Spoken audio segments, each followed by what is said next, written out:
Tome seu assento, agradecendo ao Senhor por tudo que Ele está fazendo na tua vida, agradecendo a Deus porque Ele é tudo, Ele é tesouro.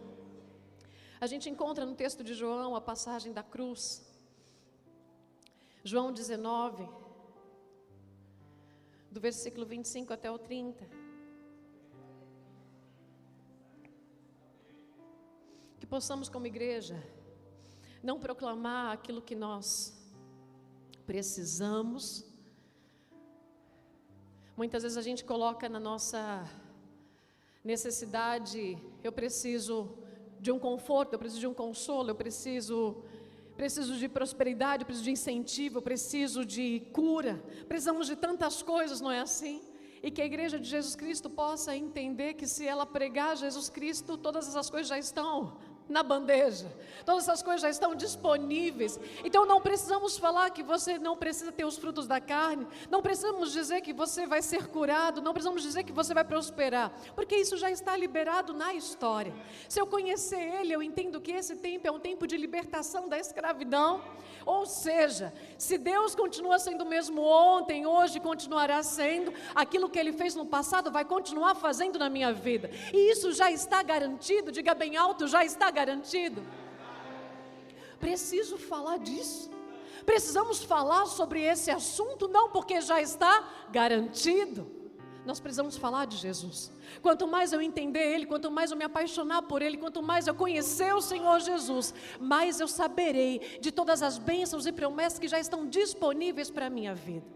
O pecado, ele vai longe, você vai se convertendo, a vida vai mudando, os frutos vão aparecendo, o processo da semeadura, eu começo a plantar melhor, Senhor, porque eu te conheço mais. E logo Ele já disse o quê? Que você vai colher melhor também. Aquilo que você planta, você colhe. Quanto mais Jesus estiver dentro de mim, na minha mente, no meu coração, quanto mais eu for conhecedor do propósito de Deus para a minha vida, mais a minha vida dará certo. Amém? Então, se estamos em momentos de angústias, de crises, de problemas, essas coisas não passam, eu não estou conhecendo as promessas de Deus. Possamos arrumar o nosso caminho, não querendo fórmulas, possamos arrumar o nosso caminho querendo Jesus Cristo. Amém? Aquele que vai clarear o nosso caminho e tirar todo o pecado, toda a treva que embaça os nossos pés. Precisamos de Ti, Jesus. Amém? E aí João 19, a gente encontra um relato. Você encontra alguns aí, que a gente vai falar dessa multidão, dessas pessoas que estavam em volta nesse evento. E João 19, do 25 até o 30, já estamos ali falando da crucificação. E só nesse trecho, o que a gente encontra aqui, ó? E junto à cruz estavam a mãe de Jesus, a irmã dela, Maria, mulher de Clopas, e Maria Madalena. Vendo Jesus a sua mãe, e junto dela o discípulo amado disse: mulher, eis aí o seu filho. Depois disse ao discípulo: eis aí a sua mãe. Dessa hora em diante, o discípulo a tomou para casa. Não é isso? Depois, vendo Jesus que tudo já estava consumado, para que se cumprisse a escritura, disse: tenho sede. E estava ali um vaso cheio, você entendeu? Para que se cumprisse a escritura. O que Ele vai fazer? Ele vai completar a palavra. Então o que Ele diz? Eu tenho sede. Não é que naquela hora Jesus estava com sede, não, Ele estava completando a escritura, para que todo olho, para toda pessoa, toda religião que ali estivesse buscando testificação. Jesus está o quê? Trazendo a história, para que eles pudessem testificar que Ele era o Cristo, estava consumando a promessa. E aí Ele diz: estava com sede, estou com sede. E estava ali um vaso cheio de vinagre. Embebedaram de vinagre uma esponja e, fixando num caniço de isopo, aproximaram a esponja da boca de Jesus. E quando Jesus tomou o vinagre, disse: está consumado. E inclinando a cabeça, entregou o Espírito. Amém? Essa é a história da nossa vida. Amém? Essa é a história da nossa vida. Mas não dá para a gente chegar na crucificação sem lembrar dessa história. Por que chegamos na crucificação? Um Deus que é santo, através de uma palavra santa, uma linguagem santa, Ele cria o quê? Uma terra santa. E ali Ele deseja o quê? E coloca um homem santo para que pudesse viver nessa terra, nesse projeto santo que Ele constituiu. As coisas ficaram assim. As coisas continuaram desse jeito? Duraram dessa forma? Não. Todo aquele projeto santo se perdeu quando o homem desejou ser quem? Ser Deus. Ser como Deus, querer ser adorado, ser conhecedor, passar do limite. Então foi daí que surgiu o pecado. Ao longo da história você vai encontrando tantos sacrifícios de cordeiro, não foi assim? Tantos cordeiros foram sacrificados para quê? Para que o pecado pudesse então ser espargido da sua vida. Mas nenhum cordeiro, ao longo da história que foi sacrificado, se comparou com Jesus Cristo, que foi o último cordeiro a ser dado pelos nossos pecados. E aí então Jesus vem para dar vida e vida com abundância. Essa é a nossa história. É a nossa história que faz o que a gente entender que o projeto de Deus, o projeto inicial santo do Senhor, ele ficou pela metade. Não porque Deus errou em alguma coisa. Quero que você entenda que Jesus não chegou numa emergência. Jesus não foi um plano de última hora. Jesus já estava no projeto de Deus. Mas quero que você conheça e entenda essa verdade do Senhor. Jesus, Deus, o Criador, Ele sempre saberá o resultado da partida, mas Ele permite que a partida aconteça. Você consegue entender? Então é isso que aconteceu desde o início. Deus já sabia de tudo. O plano de Jesus já estava escrito. Porém Ele permite que o homem possa fazer as suas escolhas. Deus não coloca o teu coração dentro de uma grade. O Senhor não coloca o teu coração dentro de propósitos apertados que atrapalham a tua vida. O Senhor coloca o teu coração dentro da escolha. E a escolha diante do Senhor, ela vem para que você possa experimentar dele e não se perder, porque se Deus quisesse que você estivesse com Ele, você estaria com Ele. Se o Senhor quisesse que a sua salvação tivesse acontecido há 1000 anos atrás, teria acontecido. O Senhor sabe o que faz. Ele pode fazer todas as coisas, mas Ele quer a tua escolha, amém? Isso é amor de quem? Amor de Pai. Isso é amor de Pai. Então quando você vê muitos eventos na história que juntaram grandes multidões, nada se compara à crucificação de Cristo, que juntou um número imenso de multidão. Mas ali existia pessoas de todas as maneiras, pessoas com todos os interesses, atitudes e pensamentos. E é isso que muitas vezes a gente não pensa. Muitas vezes a gente não pensa. Quantas pessoas em volta da cruz e quantos interesses ao pé da cruz. E é nisso que a gente vai começar a falar aqui nessa manhã. Porque precisamos saber aonde nós estamos. Senhor, que posição que eu estou? Porque todas elas estavam ali aonde? Ao pé da cruz. Não estou falando de pessoas que estavam longe da cruz, estou falando de pessoas que estavam ao pé da cruz. Pessoas como eu e você conhecem a verdade de Jesus. Pessoas como eu e você conhecem a mensagem da cruz. Mas como estamos nos portando diante dessa mensagem? Ali existia grupos de pessoas com atitudes, significados e respostas diante daquele sacrifício. Quero que você entenda que o nome de Jesus não dá para a gente especificar que seja o nome mais conhecido no mundo. Mas a religião do cristianismo é uma das maiores religiões do mundo. E o nome de Jesus, sim, ele é conhecido globalmente. Não dá para dizer que é o mais conhecido, mas ele é conhecido globalmente. Se o cristianismo, uma das maiores religiões do mundo, ela vem a partir de Cristo, será que todas as pessoas que conhecem o cristianismo, a religião do cristianismo, consideram a mensagem da cruz? Será que você, será que eu, ao longo da nossa caminhada, e aqui o bispo já falou aqui nessa manhã, quanto tempo nós crescemos, mas quanto pouco valor nós demos à mensagem do Evangelho. Mas eu tenho certeza que Jesus está voltando e por isso que Ele tem feito o Espírito Santo bater mais forte no nosso coração. Porque nem todos que dizem Senhor, Senhor herdarão o reino dos céus. Nem todos que sabem sobre Jesus estarão no reino dos céus. Mas aqueles que entendem a mensagem da cruz, eles estão com um lugar preparado. Eles já têm promessa, já têm preparação, já têm vida. E é isso que nós precisamos entender, porque todos ali estavam diante da cruz. Ali tinham pessoas, eu quero colocar o primeiro grupo para você. Pessoas que eram indiferentes. O texto ali, em João 19, 23 ao 24, diz assim: os soldados, pois, quando crucificaram Jesus, pegaram as roupas dele e dividiram em 4 partes, uma parte para cada soldado, e pegaram também a túnica. A túnica, porém, era sem costura, toda tecida de alto a baixo. Por isso, os soldados disseram uns aos outros: não a rasguemos, mas vamos tirar a sorte para quem quer ficar com ela. Espera aí, aquilo ali Primeiro que não era só uma execução comum, como todas que já estavam, porque ninguém tinha sofrido tanto quanto Jesus sofreu. E ninguém nunca foi crucificado sendo inocente.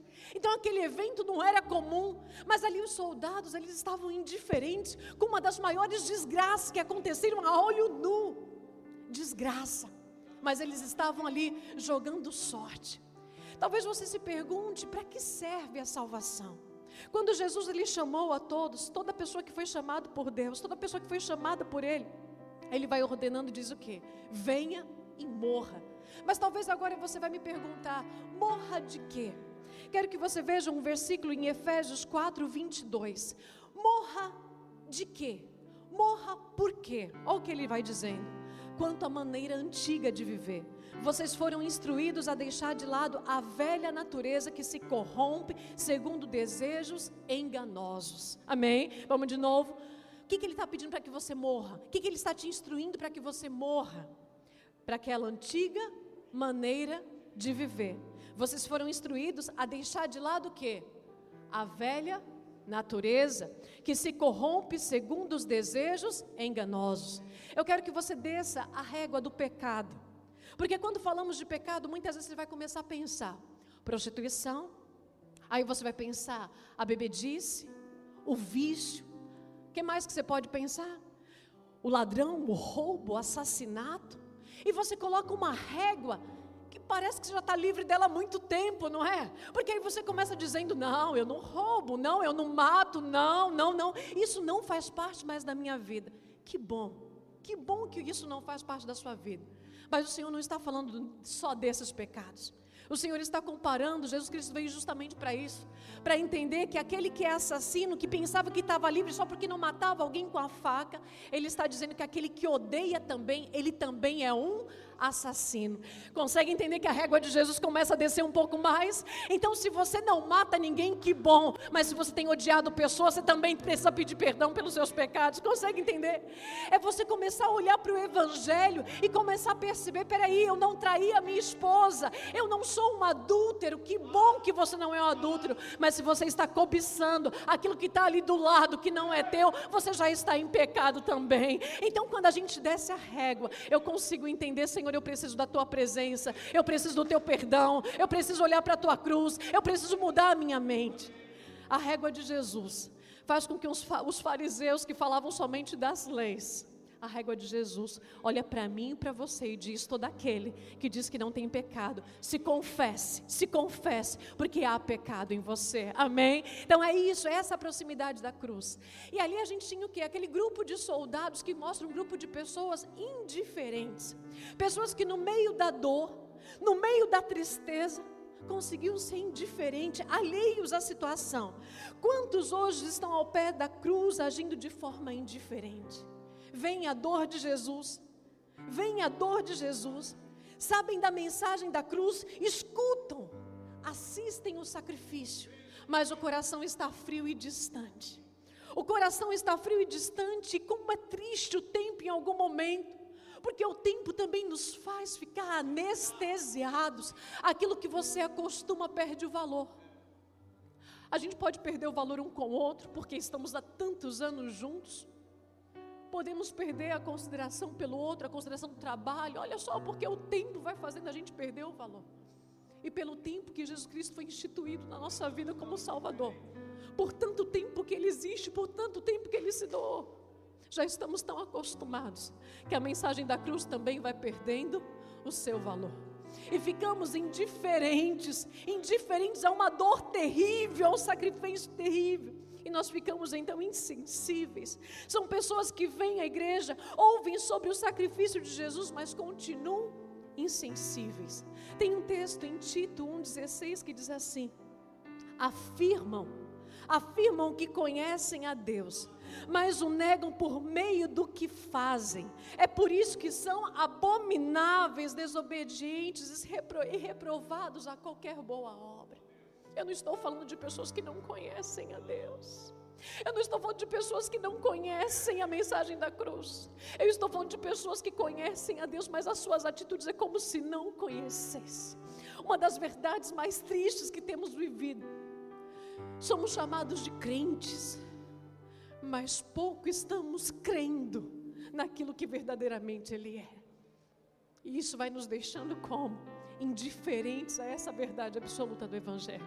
Então tinha esse grupo que você percebe, soldados ali então, jogando, lançando sorte, enquanto a dor, o sangue estava sendo vertido. Mas existe um outro grupo, e esse grupo é o grupo dos zombadores. Versículo de Mateus 27, 41, 42 diz assim: de igual modo, os principais sacerdotes com os escribas e anciãos zombavam, dizendo: salvou os outros, a si mesmo não pode salvar? É rei de Israel, que ele desça da cruz e então creremos nele. Interessante que quem zombava dele não era os ímpios não, né? Eram os religiosos também. Aí você vai percebendo que eles estavam cegos e desdenhavam de Jesus. E esses que desdenhavam de Jesus representa quem? É quem trata o Evangelho como uma mensagem de desprezo. Olham para o Evangelho, mas desprezam essa mensagem. Se você lembrar que em janeiro desse ano, um bloco de carnaval no sul, Jesus estava fazendo striptease. Você lembra dessa notícia? Você lembra disso? A Câmara dos Vereadores, os deputados estavam denunciando porque Jesus estava fazendo striptease no meio da rua. Você viu isso? Você conseguiu ver essa reportagem? E ali tinha uma música, porque não era só aquilo que se via, não. O funk que estava sendo cantado naquela hora se chamava pregadão. O pregadão dizia o quê?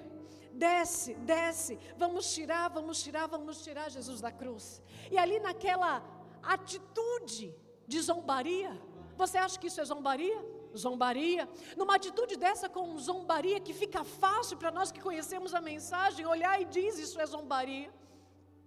Ali Jesus se lançava no meio da multidão, de braços abertos como ele estivesse sendo crucificado. É isso que aconteceu. Aí você olha para isso e diz: não, eu estou fora desse grupo, porque jamais eu vou zombar de Jesus dessa maneira. Quero dizer para você que eu estava fazendo a unha essa semana, e ali no meio de um grupo de pessoas onde são religiosas, estavam todas zombando de Jesus, porque estamos aonde? Dentro da Semana Santa. E ali uma dizia para outra, como brincadeiras santas, né? Posso dizer assim. E uma para outra dizia: para, não fala assim, porque essa semana é santa. Olha, Jesus vai descer da cruz porque você está falando dessas verdades para mim. E elas ficavam falando, no meio de toda aquela 1 hora de atendimento, você escutava aquilo que estavam sendo dito numa brincadeira, numa outra brincadeira. Me pergunto uma coisa: isso é zombaria? Você consegue entender? Isso é zombaria também. No meio daquilo que parece ser algo normal e simples. Não me faça pecar não, essa semana é santa, olha o dia santo, eu vou contar para Jesus, viu? Isso também é zombaria. Quero que você olhe para a sua vida e se pergunte: qual grupo, aonde você está? Porque todos nós estamos diante da cruz. Eu não sei se você tem estado de uma forma indiferente à mensagem, vem para a igreja, mas isso não toca o teu coração, o coração está frio, está distante. Ou se talvez você tenha feito parte de algumas rodas, ou estado perto, ou talvez você já foi uma dessas pessoas que não cometeram ali aquele bloco de carnaval numa striptease, mas com brincadeiras vãs tem jogado fora a mensagem do Evangelho da cruz. É quando a gente olha e vê pessoas ridicularizando o Evangelho, tratam a cruz com desdém, são pessoas que preferem seguir o seu próprio caminho do que o caminho da salvação. Mas não para por aí, porque além de um grupo indiferente, além de um grupo que zomba, existe um grupo de pessoas curiosas. E você precisa se perguntar: Senhor, será que eu faço parte desse grupo de pessoas curiosas? Vou ler para você o texto que está lá em Lucas 23, 48, diz assim: e todas as multidões reunidas para aquele espetáculo, você consegue entender? Todas as multidões reunidas para aquele espetáculo, vendo o que havia acontecido, retiraram-se batendo no peito. Esse bater no peito é um ato cultural, de dor e de lamento. Mas quero que você pense comigo: a multidão que estava ali era a mesma multidão que estava no meio do milagre. É aquela mesma multidão que estava no meio dos grandes acontecimentos que Jesus fazia enquanto estava fora da cruz. É aquela mesma multidão que foi para ver o que ele faria. É como se toda aquela multidão estivesse ali pronta, buscando enxergar se ele fez tanto enquanto andava, se ele fez tanto enquanto estava. Quero ver o que ele fará na cruz. Deus da glória. Quantas pessoas estão buscando Jesus por aquilo que ele faz, batem no peito emocionadas, mas não tem transformação na sua própria vida. Aquela multidão, ela viu o espetáculo e ela volta para casa batendo no peito como sinal de lamento. Mas elas não voltaram para casa recebendo a graça que aquele ato da cruz estava oferecendo. Aquela multidão que Jesus alimentou, aquela multidão que Jesus fez tantos milagres, eu não sei você, mas se você já recebeu um milagre de Deus, levanta a tua mão. Se você já foi alcançado por algum milagre de Deus, fique com a sua mão erguida. Senhor, eu quero te louvar por tantos milagres que o Senhor fez em nós, pelo alimento à mesa, pela cura do corpo, Senhor, pela salvação, pela vida, pela mente, pela emoção estruturada. Deus de toda graça, muito obrigado por todos os teus feitos, pela tua grandeza manifesta, Senhor, eu te louvo e te agradeço. Obrigado por cada ação que o Senhor derramou na vida de cada um. Eu te louvo e te agradeço. Amém, amém, amém. Ele fez e Ele continuará fazendo na nossa vida. Ele continuará fazendo na nossa vida. Mas talvez o seu coração seja apaixonado pelo milagre, o seu coração seja apaixonado pelo feito, pelo resultado, mas não alcançado pela causa chamada Jesus Cristo. E aí eu quero que você mude de pensamento, porque a cruz ela vem para nos trazer arrependimento e fé. Arrependimento e fé. A cruz nunca será para o nosso interesse. A cruz é para o nosso arrependimento e para a nossa fé. E aí Jesus ele vai continuar fazendo milagres, mas se eu for ficar fazendo parte da multidão dos curiosos, vai ter a hora que eu só vou bater no peito, mas não vou ser transformado pela graça. Eu vou bater no peito, mas não vou ser alcançado pela graça do Senhor. Esse grupo de pessoas curiosas são aquelas pessoas que vêm para a igreja, voltam para suas casas, mas não têm as suas vidas transformadas pela graça do Evangelho. São aquelas pessoas que, para os outros, tanto faz, eu nem sabia que você era cristão, porque o Evangelho não transforma a sua vida. Então, existem essas pessoas perto da cruz? Existem essas pessoas perto da cruz? Sim, existem essas pessoas perto da cruz. Espírito Santo de Deus, nessa manhã, que o Senhor possa transformar o nosso coração e a nossa mente, que possamos enxergar de uma vez por todas o que é a mensagem do Evangelho, e quero que você guarde isso no teu coração. Todos os feitos, todas as ações, tudo que os apóstolos fizeram, todos os milagres que eles fizeram a partir do nome de Jesus, eles fizeram os milagres para que essa multidão de curiosos pudesse testificar que eles estavam com a veracidade do reino de Deus. Mas eles não paravam só fazendo os milagres. Eles faziam um milagre, mas depois eles anunciavam o Evangelho do Senhor Jesus. E aquelas pessoas que eram impactadas pela certeza de que Jesus sim era o Filho, era o Cordeiro, essas pessoas continuavam proclamando o Evangelho da verdade. Uma vez, quando minha mãe estava ali num processo de doença, a gente não imaginava que já estava ali de modo terminal, a gente não imaginava, achava que era uma internação e depois ela ia voltar para casa. Teve uma pequena fala no meio da família. Pessoas disseram, por que não leva a Dona Lúcia para uma igreja tal? Para que ela pudesse alcançar a bênção. Quando a gente ouviu aquilo, o coração doeu. Quero que você entenda. A cura de Deus, o resultado de Deus, a bênção de Deus, a prosperidade de Deus, isso tudo é consequência. O que o Senhor Jesus veio fazer por mim e para você é salvar a nossa vida e nos salvar para a eternidade. Aí essas pequenas bênçãos que Ele vai nos dando no meio da caminhada é só para testificar que Ele existe, é só para nos manter de pé, é só para nos fortalecer. Mas o que Ele veio fazer é salvar e resgatar a nossa vida. A minha mãe não foi curada do câncer, mas quem estava pedindo pela cura do câncer? Peraí, era isso? Minha mãe, todo momento ela falava de salvação e dizia, Senhor, se o Senhor quiser, me cure. Minha mãe hoje ela está no paraíso do Senhor, aguardando a minha chegada. E se você quiser, vamos junto. Amém? Vamos junto, porque é um novo céu e a nova terra que já foi prometido. Todos os benefícios de Deus são consequência. O que Ele veio, o propósito de Jesus Cristo para nós é salvação da nossa vida, salvação para a nossa vida presente e salvação para a eternidade. Amém? A multidão de curiosos, pessoas que estão só curiando, só olhando, só observando, elas nunca terão a sua vida transformada. Aquelas pessoas voltaram para casa e pode ter certeza que Jesus passou e elas foram atrás de outra expectativa. elas não foram transformadas pela graça. Jesus quer seguidores e não espectadores, amém? Jesus quer pessoas com o coração aberto, desejosos pela salvação, e não pessoas que fiquem somente assistindo, é isso. Quero que você veja que ali ao pé da cruz também tinha alguns que se chamavam os incrédulos, e você tem ali no texto de Mateus 27, o centurião e os que com ele guardavam Jesus, vendo o terremoto e tudo que se passava, ficaram possuídos de grande temor e disseram: verdadeiramente este era o Filho de Deus, amém? O centurião estava ali pronto para cuidar daquele momento, cuidar daquela execução. Ele não acreditava em Jesus Cristo, mas depois de tudo que ele viu, ele disse: verdadeiramente esse é o Filho de Deus. Eu não sei quantos de vocês, eu não tive a oportunidade, olha só, não vou chamar de oportunidade, né? Eu não tive, eu nasci na igreja, e aí você caminha em passos errados, mas você volta, você tem a crença sobre Deus, sobre Jesus na tua mente. Mas teve uma fase de adolescência que eu duvidei sobre Deus, duvidei sobre Jesus, duvidei sobre as coisas do reino.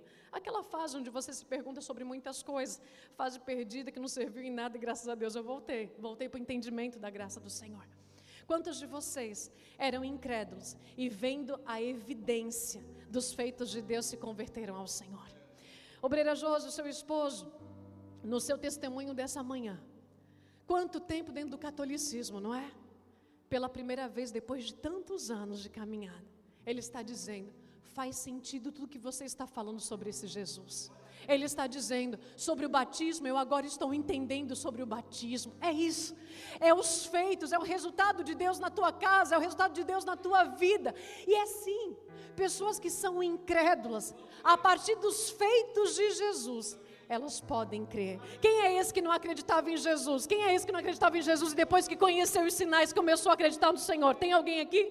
Tem alguém aqui? Tem a Luzia, glória a Deus, é isso, minha irmã, é isso, que não acreditava em Jesus, mas depois de ver os sinais na sua vida, fora da sua vida, onde ele passava, você diz: não, eu preciso me render, verdadeiramente, esse é o Filho de Deus, aleluia, obrigado, Senhor. Verdade do Evangelho. Ali também existia um outro grupo, que já não são os indiferentes, que já não são os zombadores, que já não são os incrédulos, nem os curiosos. Existia um outro grupo, mas esse grupo é de uma pessoa só, que naquela hora estava ao lado de Jesus, que é o grupo dos arrependidos. Aquele que reconheceu a sua culpa, aquele que olhou para dentro de si e disse: não, peraí. Quando que ele reconheceu a culpa? Quando ele olhou para Jesus, que era inocente e estava sendo crucificado do mesmo jeito que ele. Eu só consigo reconhecer a minha culpa quando eu olho para Jesus e vejo ele inocente. Porque quando eu entendo que foi eu que matei Jesus, logo eu olho e digo: Senhor, eu sou culpado de tudo. Aquele homem reconheceu que ele era culpado. Aquele homem reconheceu e ali no coração dele tinha arrependimento. Que em nome de Jesus, você hoje, diante da mensagem da cruz, se você não é batizado, se você não aceitou Jesus como Senhor e Salvador da tua vida, o Senhor está te dando a oportunidade para você se arrepender do tempo que você ficou longe dEle, o tempo que você não olhava para Ele como um Deus verdadeiro que podia salvar a tua vida. Vem hoje para o Senhor Jesus, salve-se, salva a tua vida, se batiza nas águas, isso vai acontecer daqui a 2 domingos, isso já vai acontecer. Se batiza e reconheça que Jesus é tudo que você tem para existir, para viver, para respirar, para agir na tua vida.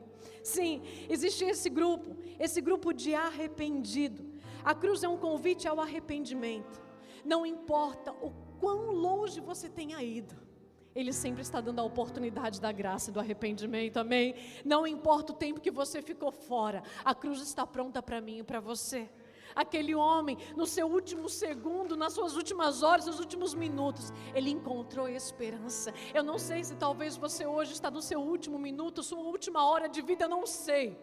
Eu sei que o Senhor está te dando a oportunidade de encontrar esperança nele, amém? É isso que Ele está nos dando. E aí eu quero terminar, porque existe um último grupo, e esse grupo que estava ao pé da cruz, é o grupo dos fiéis. O texto que está lá em João 19, 25 ao 27, diz assim: e junto à cruz estavam a mãe de Jesus, a irmã dela, Maria, mulher de Clopas, e Maria Madalena. Vendo Jesus, a sua mãe, e junto dela o discípulo amado, disse: mulher, Eis aí o seu filho. Depois disse ao discípulo: eis aí a sua mãe. E dessa hora em diante, o discípulo a tomou para casa.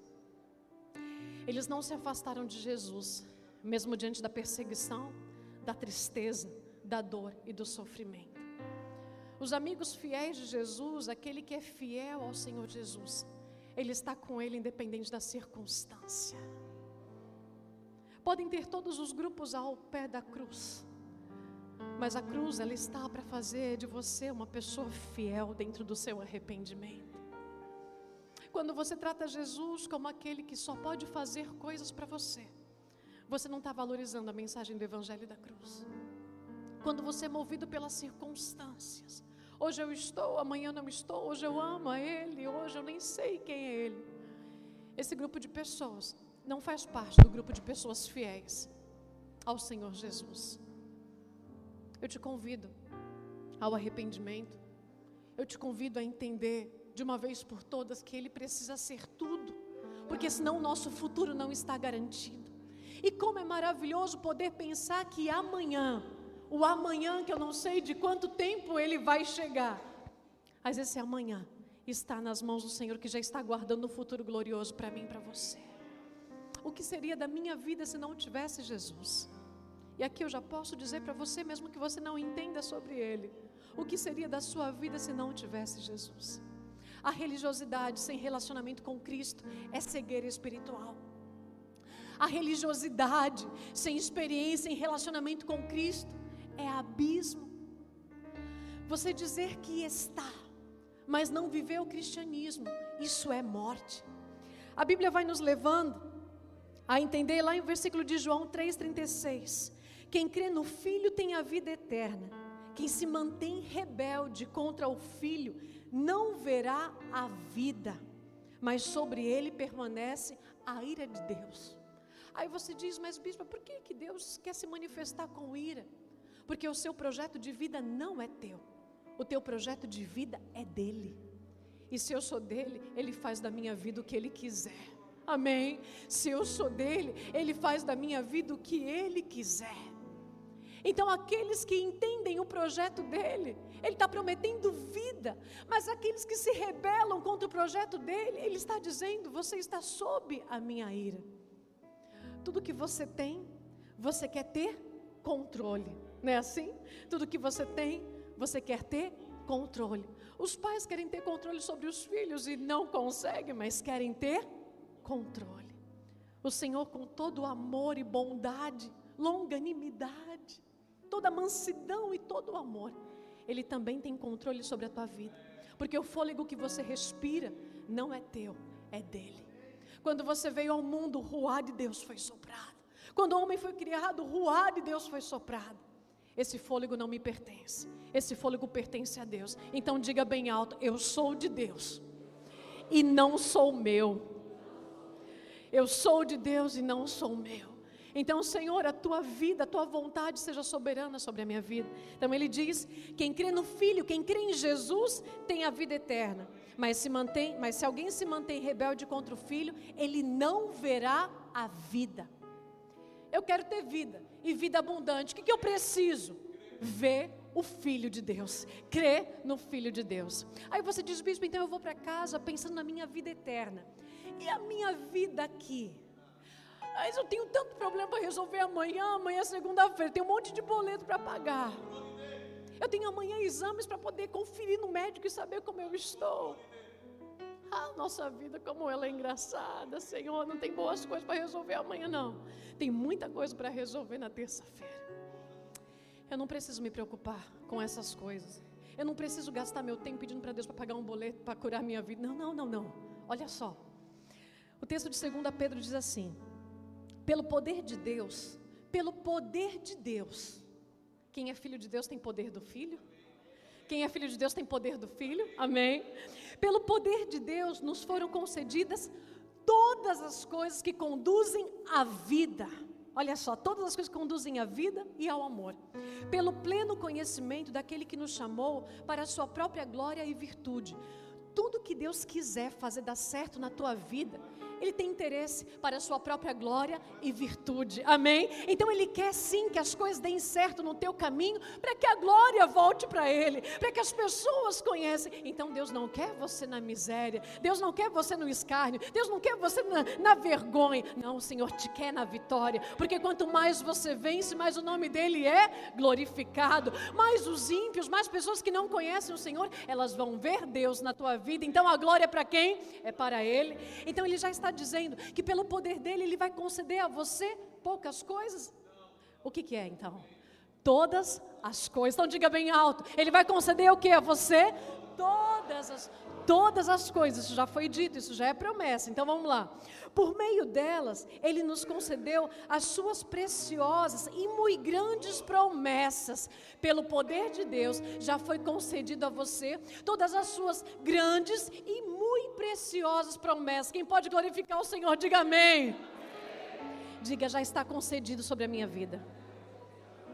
Grandes e muito preciosas promessas, olha só. Para que por elas vocês se tornem coparticipantes da natureza divina, tendo escapado da corrupção das paixões que há no mundo. Eu não preciso dar o meu jeito.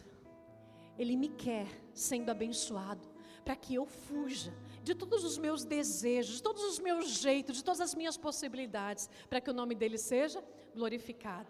E aí você termina com um texto lindo de Filipenses 4,19. E o meu Deus, segundo a sua riqueza em glória, há de suprir em mim mesmo? Não. Há de suprir em Cristo Jesus tudo aquilo que vocês precisam. O meu Deus, segundo a sua riqueza, há de suprir, não em mim, porque o plano é dele. Há de suprir em Cristo Jesus todas as minhas necessidades. Tudo aquilo que vocês precisam é suprido. Não porque nós ficamos pedindo ali. Seria tão interessante de pensar assim, né? Deus vai me atender porque agora eu pedi. Não. O Senhor está mais interessado na tua fidelidade, no teu caráter, na sua dependência, do que exatamente naquilo que você está falando, pedindo detalhes para Deus. Ele sabe tudo que você precisa. E se você estiver apegado em Cristo Jesus, Ele vai te dar, Ele vai suprir tudo aquilo que você precisa. Jesus é um plano do presente. Jesus é um plano do meu amanhã. Jesus é um plano da minha eternidade. Então, quando eu entendo Jesus Cristo, eu estou entendendo que tudo aquilo que eu preciso, até as coisas mais corriqueiras do meu dia a dia, elas vão ser supridas por Ele. E também quando eu entendo Jesus Cristo, a minha eternidade, aquilo que eu não posso fazer nem cuidar, que é a vida depois da morte, também está sendo suprida por Jesus Cristo. Joyce, que em nome de Jesus, do jeito que eu te abracei nessa manhã, que você possa entender Jesus Cristo como o centro da tua vida, o dono da tua vida, e que você possa perceber que qualquer coisa, qualquer dificuldade, o desânimo que naturalmente pode correr no nosso coração, isso é normal. Eu só não posso perder o centro da verdade de Jesus Cristo, como tudo que eu preciso para viver. Senhor Deus, nós queremos aqui, Senhor, entregar os nossos corações e a nossa vida. Deus de toda graça, como somos falhos, Pai, como nos perdemos da Tua presença facilmente, como olhamos para as nossas circunstâncias e o nosso dia a dia, e parecem coisas mais importantes, maiores, mais impactantes, Senhor, do que a Sua verdade. Quantas preocupações atrapalhando de Te enxergar, quantos medos te atrapalhando de te ver, Senhor. Quantos medos não enxergando a beleza, a tristeza e a dor da mensagem da cruz.